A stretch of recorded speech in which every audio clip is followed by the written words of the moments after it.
People deluded, I'm back again. On Sunday we play Wolves at the Emirates Stadium, so we might as well preview it. So yeah, in regards to Arsenal specifically, we need to win. We need to win this game. I mean, we've in our last 7 games we've got 24 points, I believe, which is good. But in the last 2 games, I know you take a draw against Liverpool and things like that. But we've dropped a couple of points now. We've only got 2 points from 2 game weeks. We kind of need to get back on a winning run to kind of keep pace with the rest of the top 5 or top 6, however you want to call it, come the new year. So yeah, for me, we need to be aware of a resurgence, and I say resurgence for want of better words, because if you look at the stats, you would expect Arsenal to beat Wolves, and I do expect Arsenal to win. Dare I say comfortably? It's not a given, but there's certain things I expect. And just by even looking at their stats, man, they've only scored 3 goals in the last five away games. They don't even score much historically. They've only conceded around 3 or 4 more goals than us as well in the Premier League. So you could say both teams have a good chance of scoring, because either side really failed to keep clean sheets. They've also had problems scoring. Like I said, their top goal scorer at the time of making this video is Raul Jimenez, and he's only got 3 goals. So that shows you prolificness is something that's not one of Wolves' forte. Yeah, 11 games played, like I said, and they've conceded 12 goals and kept 4 clean sheets. So they've got their issues like us. One thing I'd say about Wolves, and we need to give them credit, if you look at the games against Manchester City and United, where they got 2 points, yes, the time they played City pre-season was just about finishing the season, got going. United, it was a good point for them. And even against Spurs, okay, they shot themselves in the foot initially to go 3-0 down, and we could wait. Let me fix this. Yeah, and I'm sure we could probably find a lot of faults with Spurs' play. Spurs fans will probably say the same themselves. End of the day, they won the game and things like that. But they showed some fight back to scare Spurs. They obviously gave City and United something to think about. So they've given us something to think about. So you can't underestimate sides. All of these stats I've basically just said leads you to think it's promising against Wolves, which I do think so. But like I said in my preview against Crystal Palace, statistics seem to get thrown out the window when Arsenal play certain sides, because you look at Palace. Palace had a problem scoring in the Premier League. Palace had a problem collecting points in the league. Palace had a problem scoring at home, and we managed to grant all 3 things to them in that game. So we need to learn from these lessons. To me as well, I think Wolves. Again, I'm not following Wolves religiously, but for me, it seems like they've, in recent weeks, maybe it's because they've not been picking up points, but they've gone slightly more defensive since the season started. I wouldn't say they played expansive, but I did feel they had more of a goal than most promoted sides do in the Premier League, and that's, a lot of that's still true. But yeah, they seem a bit more defensive. Maybe that's because they're conceding goals and not winning the last couple of games. The manager wants to change it up. But I think one thing I'll give the Wolves players. I actually watched West Ham versus Wolves at I was about to say the Emirates, at the London Stadium, and I was impressed by the tactical knowledge of the players. It seems like they really know the system that their manager wants to play. They know how to if he wants to incorporate changes. They know how to remain rigid and things like that. And they're definitely going to be difficult to break down to a degree. Ideally, in an ideal world, I'd love to see us break them down within the first 20 minutes, purely because they have a problem scoring goals. If you're Wolves and you have a problem scoring goals, you have a problem collecting points, you have a problem travelling away from home this season, and you're going against one of the top 6 sides, not to big up Arsenal or anything, you're going to want, logically, you would want to have a goal and when the chance presents itself, but you'd want to be stable defensively, and you might be a bit more defensive than you would be in other games. So you can imagine that they're going to be resilient, 2 banks of 4, they're going to sit in, frustrate us, get everyone behind the ball. But if you score very early on, obviously to a degree they still have to do that, but because they have to try and get back in the game and try and claw a goal back, they're going to start having more of a goal. And obviously if they're doing that and they're not staying rigid and staying in their camped in their own half, gaps are going to start to open for us to exploit.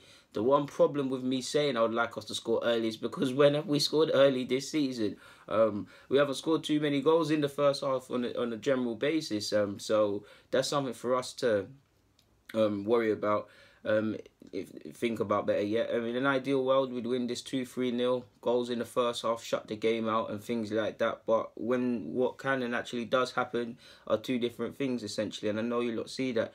So yeah, we're going against, regardless of form, we're going against a committed side. We're going against they've got a lot of good things going for them. For what they might lack in goals, or specifically Raul Jimenez, he'll work the channels, he'll work the lines, he'll be a physical problem, he'll be a nuisance. So there's stuff to think about. João Moutinho, I'm not too sure on his fitness, but him or Ruben Neves, even if you look at Ruben Neves' stats, he hasn't actually had too many touches on a general basis in an opposition's box this season, but he pulls the strings. We need to stop their midfielders. I also think their fullbacks, specifically Doherty, don't get enough of credit, because I feel while they might be they're not assisting record amounts of goals and stuff, I think they're providing a threat, especially Doherty, and we need to be aware of that.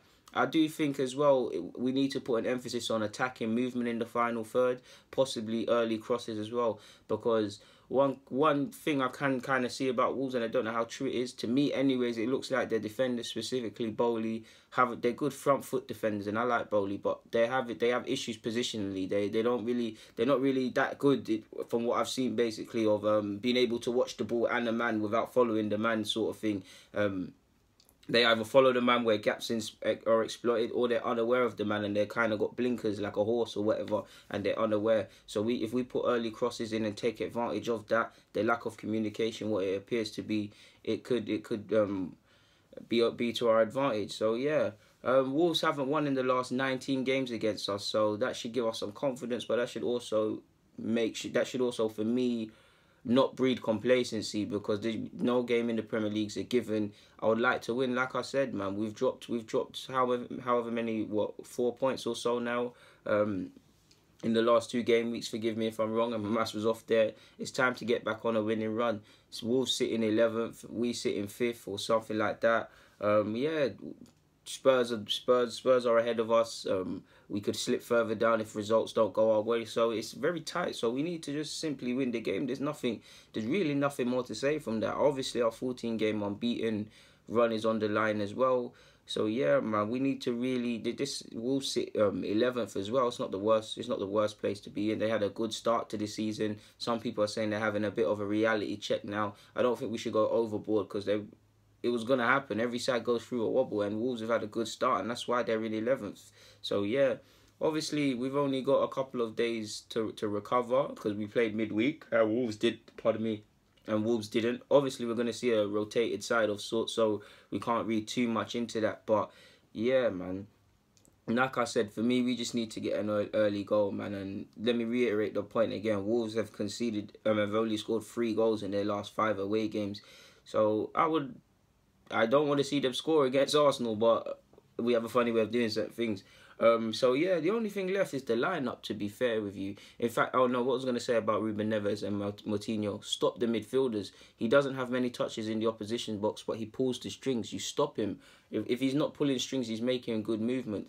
And for me as well, we need to be careful of their wide men. If I'm Wolves, Adama Traore can be frustrating, and so can Cavaleiro, I can't say his name, and Helder Costa. But for me, be direct.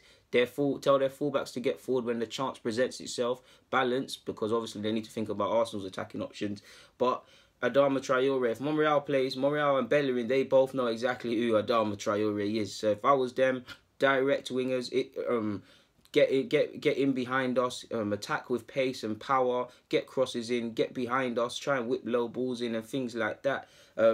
The only issue I'd have with them for fullback wingers is that they have to make sure they're doing their defensive work if I'm the Wolves manager, which I'm sure they would be, because they've got a decent defensive setup. I know stats don't back it up, and I'll sound like a hypocrite, but you get the point, man. Like there's a lot to think about. I do expect to win. I'll be very annoyed if we don't win, but there's a lot to think about. We're not exactly playing Barnet here. No disrespect to Barnet, or Wolves, but yeah.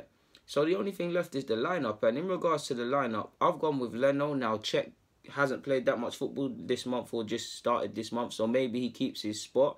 But I'll go with Leno. I feel Leno's not really deserved to be dropped. I know he had that little clang of sorts against Liverpool, but he made some good saves in that game. So I'll play Leno, keep with Leno. I'll go with Hector Bellerin.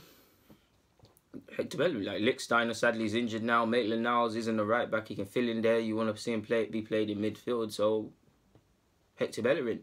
Centre half, admittedly, people is where it gets a bit tricky. I don't. My gut is telling me Socrates won't start, but I would like to go Holding and Socrates. My brain is telling me that it will actually be Mustafi and Socrates. To be fair with you, and Holding might miss out, but it'd be sad because Holding's been in a good bit of form. I didn't actually expect him to play in Europa League. I thought he might be given a break because of the amount of football he's been playing, but obviously I'm not Arsenal coaching staff and they know their players' schedule and fitness levels more than me. So if it was up to me, regardless of what I've just said, I'm so tired. Sorry, people. Apologies. Yeah, I will go with Holding and Socrates. Monreal, to my knowledge, isn't fit of any capacity, and we can only wish him and Danny Rose and the rest of the man them injured a speedy recovery. But I will go with Kola. He's our only fit left back, and things like that. Midfield, I'm going with Torreira, Xhaka and Mesut Ozil. Up front, I'm going to go with Iwobi. I know he didn't have the best of games against Sporting, and I was quite disappointed in him because of that, but he's been in good form, and you obviously, the occasional bad game is going to happen. Nobody's perfect unless you're Messi or Ronaldo. But yeah, I'm going to go with Iwobi, Lacazette and Aubameyang. I would like to see Aubameyang start. I wouldn't say he's lacking confidence because he's one of the top goal scorers in the league, but maybe he's not looking as fully confident as he possibly is, and I just want to see our best players play. It'd be nice to see Lacazette score again for another game week. Torreira is probably the first name in the team sheet, and I don't need to explain to you what Torreira's been on. So yeah, that would be my team, people. So to recap, Leno, Bellerin, Holding, Socrates, Kola, Xhaka, Torreira, Mesut Ozil, Iwobi, Pierre-Emerick Aubameyang, and Alexandre Lacazette. So yeah, man, that's all I've got to say. We just need to go out there and do the business. And obviously, we've got Wolves this week. We've got Bournemouth. On paper, these are games Arsenal should be winning, but nothing is as easy as paper. If we can get 6 points from this, we put ourselves in a good position because on the horizon we have Spurs and we have Manchester United.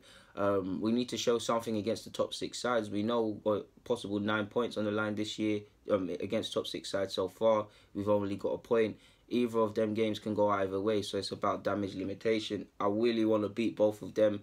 I mean, which one's worse between Spurs and United? I know Spurs, we got this a local derby beef of sorts, but United, Old Trafford, we ate one day in a minute. I really want that erased. We ate one day in the league in a minute. So yeah, it's getting real, and we're in November. If you're an Arsenal fan, you know why November's a difficult month for us and a scary month for us. So it's time for us to really keep this winning run up, just mount a serious run of games, and just do what we can to get into the new year, end of December, early January, in and amongst the pack in regards to getting the top 4. So yeah, people, I've got nothing more to say on that front, man. People deluded. I'm out. Thank you very much for watching and tuning in with myself.